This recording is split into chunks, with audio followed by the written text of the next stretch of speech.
Hello mga kabikeries! Welcome back to my channel! For today's video, punta muna ako ng downtown mga kabikeries para ihatid itong mga items para sa ating mga buyers. Tara! Sama kayo sa aking bike ride. Just sit back, relax, and enjoy the show!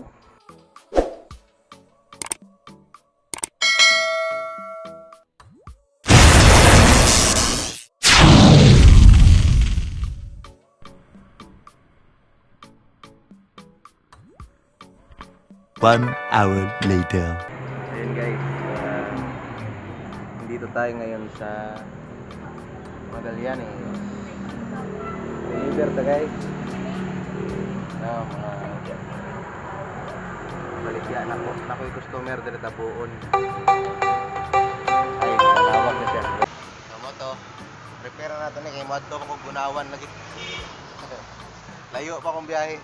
And yun, delivery done sa ating first buyer. Shoutout kay Idol JR Dante. Salamat sa pag-avail. RS palagi. Ayun, hatag na natin ang item. So, yato na natin ni karon sa kwan, gunawan. So, let's go. So, next destination is Bunawan.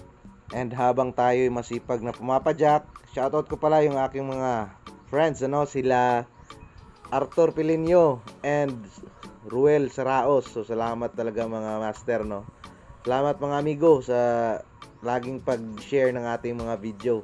So God bless sa inyo dyan and ingat palagi. So welcome sa San Pedro Street ng downtown ng Davao City. So yung sa kaliwa ko, yan yung sikat na San Pedro Cathedral dito sa downtown.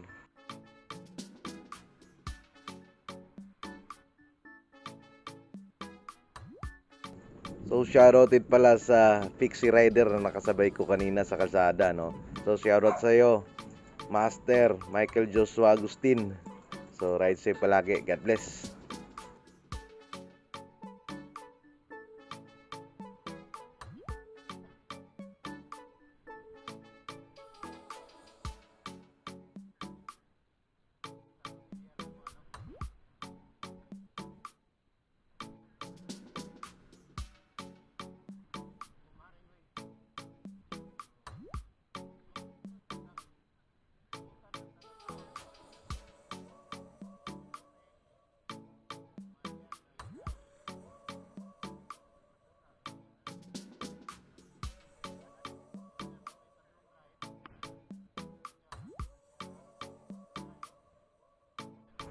At yun, since yung destination natin is papunta tayong Bunawan, so dito tayo dadaan sa rutang Piapi Boulevard.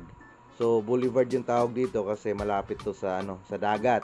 At kung papasukin mo yung looban sa may bandang kanan ko, may makikita ka diyang isang napakalaking dike na mukhang idudugtong nila sa coastal road, pag natapos na nila yung mga project na yan.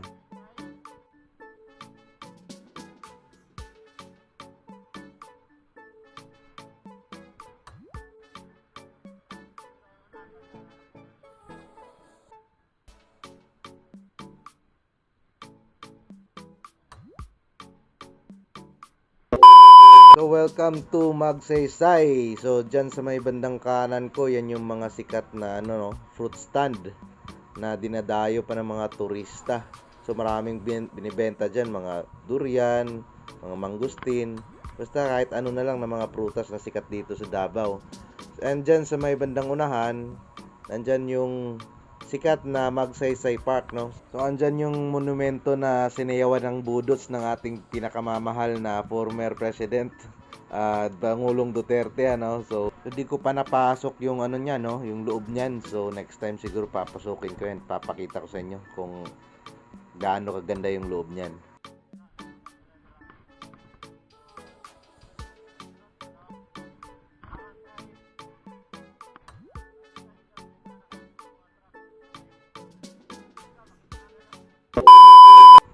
And welcome to Agdao. So yung kaliwa ko, yan yung sikat na flyover ng Agdao, So sa may bandang unahan, right turn tayo dyan sa may Arcastillo.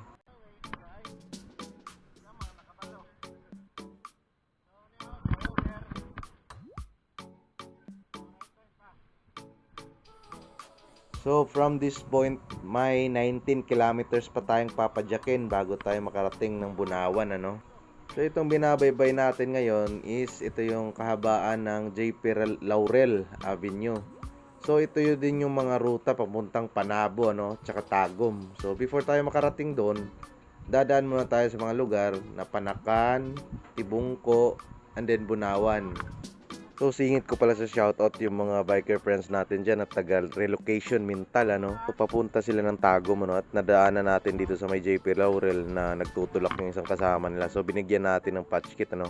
So kung napapanood nyo to, so ingat na lang kayo, no. Ride safe and God bless sa inyong biyahe. So after pagkalagpas mo ng Panakan, so mararating mo na yung Tibungko, ano. Malalaman mo naman yung Tibungko kasi meron silang puerto.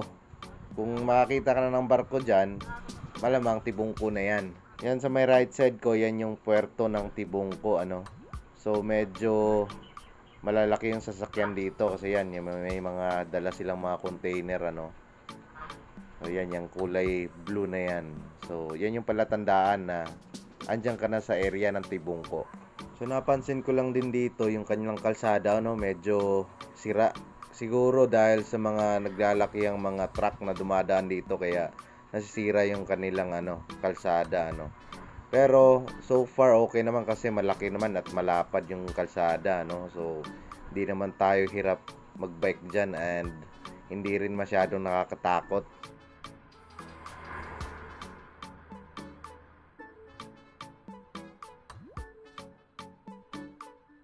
A few inches later. So dito mo rin sa Tibungko mararanasan yung napakahabang pila ng traffic, ano. So naubos din yung 10 minutes to 15 minutes ng oras ko dyan sa traffic na yan, no. So after naman dyan, hayahay naman yung yung takbo ng traffic na. So dyan lang talaga yung medyo talaga masikip kasi ang lalaki ng mga truck dyan and ang dami sasakyan na nagkukumpulan, ano. I thought I would never be fine. I strive just to say I'm alright. And for the first time in a long time I'm alright. And after natin makalagpas sa madugong traffic na yun, no, so 3 kilometers na lang at mararating na rin natin yung Bunawan. So medyo hayahay na yung takbo natin dito. And every day, the past is where it stays. Way back a year ago. Eventually. And sa wakas, narating na rin natin yung Bunawan proper, ano. So itong nasa kanan ko, ito yung Daniel M. Perez General Elementary School. So ito yung isa sa mga landmarks at palatandaan, narating mo na yung Bunawan proper. So usapan namin ni buyer na dito kami sa ilalim ng overpass magmi-meet at dito ko na lang siya hintayin para maibigay ko na tong straight handlebar na in-order niya sa akin, ano.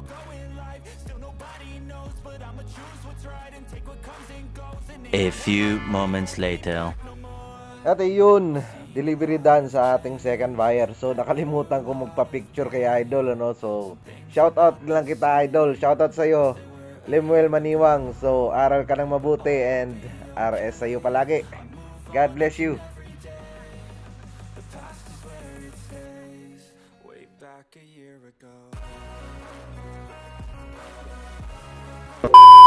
So ang kagandahan lang sa rutang to, kahit ito nakikita nyo medyo baku-baku yung kalsada, pero pag nagbabike ka rito okay lang kasi patag lang siya hindi pare sa mga ibang ruta na may mga paahon. Ito talagang straight na patag talaga, wala kang mararamdamang ahon dito.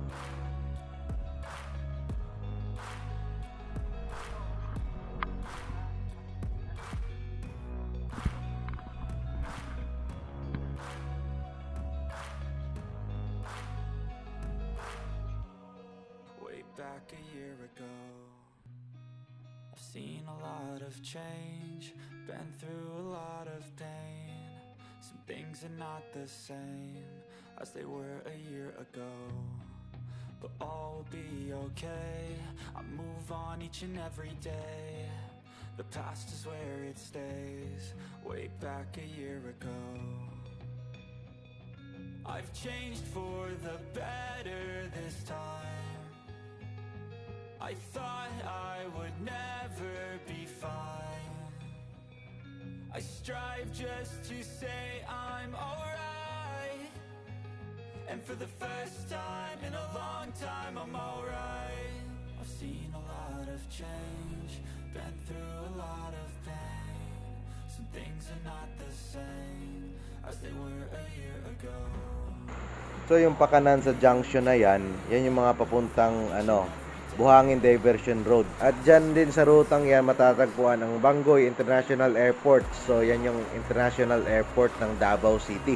So since babalik rin naman tayo ng Agdao, so dito lang din tayo sa JP Laurel Avenue dadaan, no? So babalik tayo ng Agdao kasi meron pa tayong isang buyer. So last buyer for the day na bibili sa atin ng item, So yung usapan namin ni buyer is dyan kami sa ilalim ng flyover ng Agdao magkikita, no? So let's go.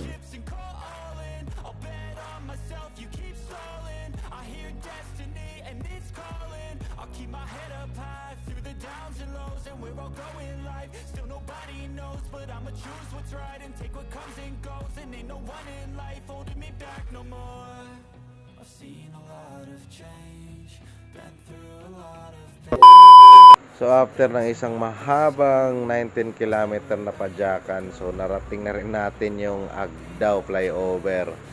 And then naibigay na rin natin yung item para sa ating buyer, no? So salamat sa iyo and shout out Alexander Roa, idol, salamat sa pag-avail. So RS palagi. At yun, since tapos na yung ating mission, so hanggang dito na lang muna ang ating vlog. So sa mga napadaan lamang po at mga bago lamang po sa ating channel, so paki-like naman po at comment and share and subscribe my YouTube channel. And also paki-like and follow na rin yung aking FB page. And maraming salamat po sa inyo. And mega love shoutout din po pala sa lahat ng aking mga supporters at mga followers. So maraming salamat sa inyo sa inyong patuloy na suporta sa aking mga videos. So hanggang dito na lamang po muna. So Remote Bikeries, laging nagsasabing biking is the best exercising. So paalam, hanggang sa muli mga kabikeries. See ya, ride safe, and God bless you all. Bye-bye. Move on each and every day. The past is where it stays, way back a year ago. I've changed for the better this time. I thought I would never be fine. I strive just to say I'm alright. And for the first time in a long time, I'm alright. I've seen a lot of change, been through a lot of pain. Some things are not the same as they were a year ago, but all will be okay. I move on each and every day. The past is where it stays.